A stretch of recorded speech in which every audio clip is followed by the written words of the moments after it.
ಅರುಣ 2022ಕ್ಕೆ ನಿನ್ನಿಂದ ಅರುಣೋದಯ ಕಡೆ. ದೊಡ್ಡ ಮಾತಿದೆ, ಔಷಧಿ ಆಗದ ಬೇರಿಲ್ಲ, ಮಂತ್ರವಾಗದ ಅಕ್ಷರವಿಲ್ಲ, ಉಪಯೋಗಕ್ಕೆ ಬರದೇ ಇರುವ ಮನುಷ್ಯನೇ ಇಲ್ಲ, ಹೇಳಿಕೊಡುವ ಗುರು ಬೇಕು ಅಷ್ಟೇ. ನಮ್ಮ ರಾಮನಗರ ತಂಡ ತಾಳ ಕರೆಕ್ಟ್ ನುಡಿಸಿದ್ರಲ್ಲ, ಅದು ದೊಡ್ಡ ಸಾಧನೆ. ದೊಡ್ಡ ಸಾಧನೆ. Wonderful wonderful.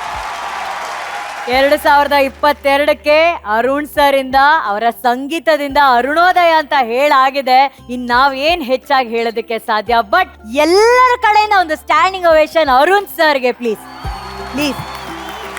ಅರುಣ್ ಸರ್ ಅವ್ರು ಕಂಡಕ್ಟ್ ಮಾಡಿ ಅಷ್ಟು ಅದ್ಭುತವಾಗಿ ನುಡಿಸಿದಂತ ನಮ್ಮ ಎಲ್ಲ ಕಲಾವಿದರಿಗೂ ಕೂಡ ಒಂದು ದೊಡ್ಡ ಚಪ್ಪಾಳೆ. ಅಂಡ್ ಅಲ್ಲಿರುವಂತಹ ಮಧು ಸರ್, ಪ್ರದೀಪ್ ಸರ್, ಎಲ್ಲ ಮ್ಯೂಸಿಷಿಯನ್ಸ್ಗೆ ಮತ್ತೊಂದು ದೊಡ್ಡ ಚಪ್ಪಾಳೆ ಪ್ಲೀಸ್. 18 ವಾದಕರು ಇವತ್ತು ವಾದ್ಯಗಳ ಜೊತೆ ಮಾತನಾಡ್ತಾ ಇದ್ರು. ವಿಪಿ ಸರ್, ನಿಮ್ಗೆ ಹೇಗೆ ಅನ್ಸ್ತು ಈ ಪರ್ಫಾರ್ಮೆನ್ಸ್? ಸಂಕ್ರಾಂತಿ ಇದಕ್ಕಿನ್ನ ಜೋರಾಗಿ ಅಲ್ವಾ ಸಂಭ್ರಮಿಸ್ಲಿಕ್ಕೆ ಸಾಧ್ಯವೇ ಇಲ್ಲ. ನಂದೊಂದು ಸಣ್ಣ ವಿನಂತಿ ಅನುಶ್ರೀ ಅವರೇ, ಸರ್ ಇಂಡಿವಿಜುವಲ್ ಆಗಿ ಎಲ್ಲರೂ ಅವ್ರವ್ರ ಹೆಸರನ್ನ ಹೇಳಬೇಕು, ಅವ್ರು ನುಡಿಸ್ತಿರೋ ವಾದ್ಯದ ಹೆಸರನ್ನ ಹೇಳಬೇಕು ದಯವಿಟ್ಟು. ಕಿರಣ್ ಕುಮಾರ್, ಊರು ರಾಮನಗರ ಜಿಲ್ಲೆ, ಮಾಗಡಿ ತಾಲೂಕು, ಗೇರಳಿ ಗ್ರಾಮ. ಇದು ಇನ್ಸ್ಟ್ರೂಮೆಂಟ್ ಹೆಸರು ಹೇಳಿ. ನಮ್ಮ ಡೊಳ್ಳು ಕುಣಿತ. ಈಗ ನಮ್ಮ ಲೇಡಿ ಪವರ್ ನೋಡಿ, ಹೆಣ್ಮಕ್ಳೇ ಸ್ಟ್ರಾಂಗ್ ಗುರು. ನಿಮ್ಮ ಹೆಸರು? ವೇದ.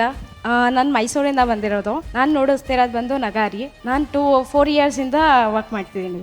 ಅರೆ super, thank you so much. Sir ನಿಮ್ಮ ಹೆಸರು? ನನ್ನ ಹೆಸರು ಬಸಪ್ಪರೇ ಮೇಡಮ್ ಅವರು, ಧಾರವಾಡ ಕೆರಿಗೇರಿಯಿಂದ ರೀ, ಧಾರವಾಡ ಅಂತಾರೆ. ನೀವು ನುಡಿಸ್ತಾ ಇರುವಂತಹ ವಾದ್ಯದ ಹೆಸರು? ಜಾನಪದ ಜಗ್ಗಲ್ಗಿ ಮೇಳ ಅಂತೇಳಿ.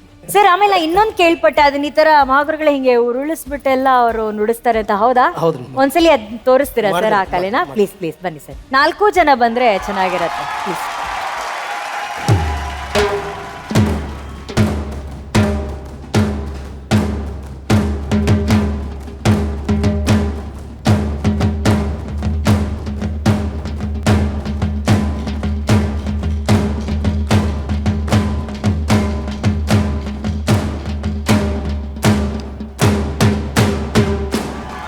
Super sir. ತಮ್ಮ ಹೆಸರು? ಮಂಜು ಮೇಡಮ್. ನಮ್ಮ ಊರು ಧಾರವಾಡ ಮೇಡಮ್, ಧಾರವಾಡ ಹತ್ರ Keligeri madam. Super, thank you Manju sir. ನಮ್ಮ ಹೆಸರು ನಾಗೇಶ್ ಅಂತೇಳಿ, ಧಾರವಾಡದಿಂದ ಬಂದಿದ್ವಿ, ಕೆಲಿಗೇರಿ ಗ್ರಾಮ. ಇದು ನಾವು ಜಗ್ಗಲ್ಗಿ ತಂಡ. ನಾವು ಕಲಿತು ಒಂದು 11 ವರ್ಷ ಆಯ್ತು. ಸೂಪರ್. ಧಾರವಾಡ ಹತ್ರ ಕೆಲಿಗೇರಿ. ನನ್ನ ಹೆಸರು ಕರಿಯಪ್ಪ ಅಂತೇಳಿ, ಜಗ್ಗಲ್ಗಿ ಮೇಳ. ನಾವು ಕಲಿತು ಒಂದು 15 ವರ್ಷ ಆದ್ಮೇಲೆ. Okay super. ಈ ತಂಡದ ನಾಯಕ ಮಂಜು ಸರ್ ಅವರು, ಅವರೇ ಇಡೀ ತಂಡದ ಇಂಟ್ರೊಡಕ್ಷನ್ ಮಾಡಿಬಿಟ್ರೆ ತುಂಬಾ ಚೆನ್ನಾಗಿರುತ್ತೆ ಸರ್. ಸರ್ ನನ್ನ ಹೆಸರು ನಗಾರಿ ಮಂಚು ಅಂತೇಳಿ, ನಗಾರಿ ವಾದ್ಯನೇ ಒಂದು ಕೆಲಸ ಆಗಿ ಮಾಡ್ಕೊ ಬರ್ತಾ ಇದ್ದೀನಿ ಸರ್. ಇವರು ರವಿ ಅಂತೇಳಿ ತಮಟೆಯಲ್ಲಿ ಇರ್ತಾರೆ, ಕೋಲಾರದಿಂದ ಬರ್ತಾರೆ ಸರ್. ಇವರು ನಿಶಾ ಅಂತೇಳಿ ನಗಾರಿ ಕಲಾವಿದರು, ಇವರು ಮಹಿಳಾ ನಗಾರಿ ನುಡಿಸ್ತಾರೆ ಸರ್. ಸರ್ ಇವ್ರು ಗೌತಮ್ ತಾಲ್ಸೆಯಲ್ಲಿದ್ದಾರೆ, ಆ ತಾಲ್ಸೆನ ತುಂಬ ಅಚ್ಚುಕಟ್ಟಾಗಿ ನುಡಿಸ್ತಾರೆ ಸರ್. ಅವರು ನಮ್ಮ ಜೊತೆಗೆ ಇರ್ತಾರೆ ಸರ್ ಯಾವಾಗ. ಸರ್ ನಗಾರಿ ತೇಜು ಅಂತೇಳಿ ಮೈಸೂರಿನವ್ರೆ. ಆನಂದ್ ಅಂತೇಳಿ ಸರ್, ಇವರು ನಗಾರಿ ನುಡಿಸ್ತಾರೆ ಸರ್, ಇವರು ಮೈಸೂರೇ. ಪುರುಷೋತ್ತಮ ನಗಾರಿ ಕಲಾವಿದರು, ಮೈಸೂರಿನವ್ರೆ ಸರ್. ಸರ್ ಈಗ ನಾವೊಂದು ಶೋ ಮಾಡ್ಬೋದಾ ಇಲ್ಲಿ? ಒಂದು 2 ಸೆಕೆಂಡ್ ಅಷ್ಟೇ. ನಿಮ್ದೇ ವೇದಿಕೆ, ಶುರು ಮಾಡಿ.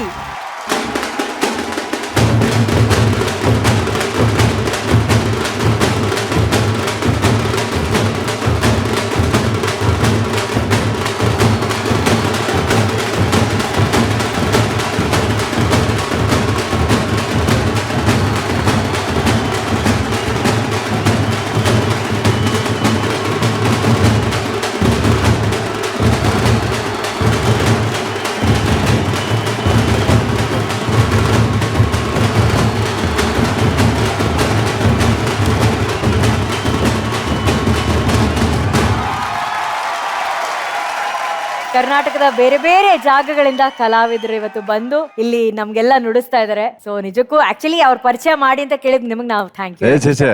ಆಗ್ಲೇಬೇಕು. ಹೌದು. ಮತ್ತೊಮ್ಮೆ ಜಿ ಕನ್ನಡ ವಾಹಿನಿಗೆ ಯಾಕೆ ಧನ್ಯವಾದಗಳನ್ನು ಹೇಳ್ತೀನಿ ಅಂದ್ರೆ, ಸುಮ್ನೆ ಹಂಗೆ ಮಾಡ್ಬಿಡ್ಬೋದಲ್ಲಪ್ಪ. ಸಂಕ್ರಾಂತಿ ಸ್ಪೆಷಲ್ ಮ್ಯೂಸಿಷಿಯನ್ಸ್ ಇದಾರೆ, ಅಲ್ಲಿಂದ ಕರೆಸ್ಕೊಳ್ಳೋದು ಅದನ್ನೆಲ್ಲ ಹಿಂಗಪ್ಪ ಮಾಡೋದು ಅಂತ ಇಲ್ಲ. ಅದ್ ಹೇಗ್ ಮಾಡ್ಬೇಕು ಅದನ್ನ ಹಾಗೆ ಮಾಡ್ಬೇಕು ಅನ್ಬಿಟ್ಟು ಇವ್ರನ್ನೆಲ್ಲ ಕರೆಸಿದ್ರಲ್ಲ.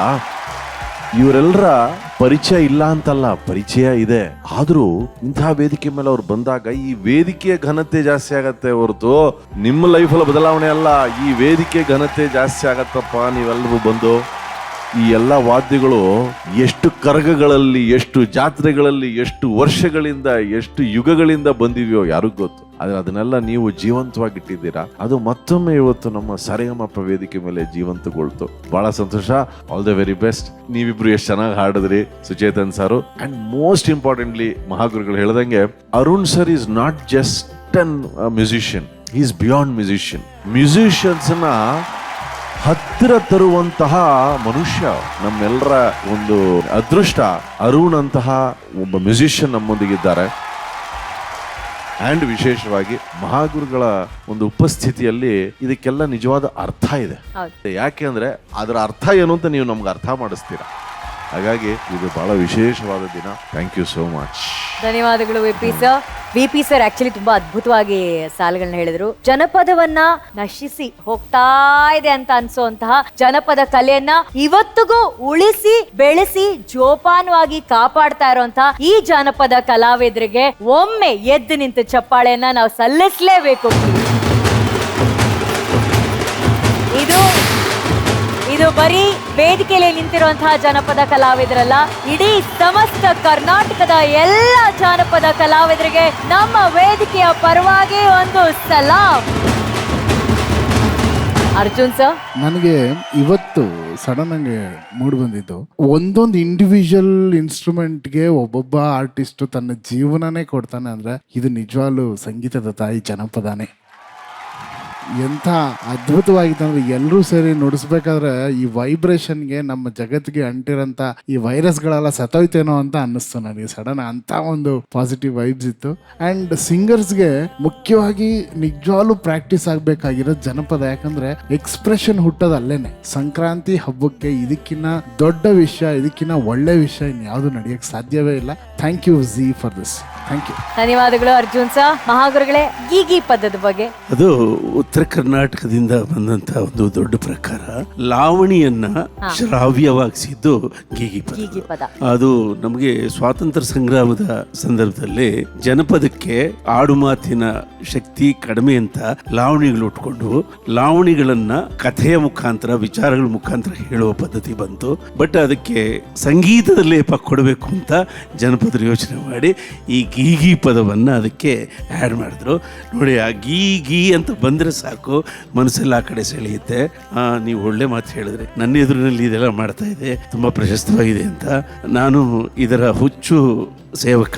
ಸಾವಿರಾರು ಜನ ಜನಪದ ತಜ್ಞರು ಇದಕ್ಕೋಸ್ಕರ ದುಡಿದಿದ್ದಾರೆ. ಅವರ ಸಣ್ಣ ಪ್ರತಿನಿಧಿಯಾಗಿ ನಾನು ಇಲ್ಲಿ ಕೂತಿದ್ದೀನಿ. ಈ ಝೀಗೆ ಎಷ್ಟು ಕೋಟಿ ನಮಸ್ಕಾರ ಹೇಳಿದ್ರು ಸಾಧ್ಯ ಇಲ್ಲ.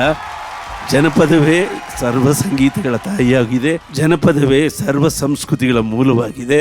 ನಮಗೆ ಮೇಲು ಕೀಳನ್ನ ಹೇಳದೇ ಇರತಕ್ಕಂಥ ಏಕೈಕ ಸಂಗೀತ ಪ್ರಕಾರ ಜನಪದ. ಅಂತಹ ಗೀಗಿ ಪದವನ್ನ ಹೇಳಿದಂತಹ ಅಶ್ವಿನ್ ಶರ್ಮಾ ಹಾಗೂ ಮಧ್ವೇಶ್, ತುಂಬ ಹೃದಯದ ಧನ್ಯವಾದಗಳು ನಿಮ್ಮಿಬ್ಬರಿಗೆ.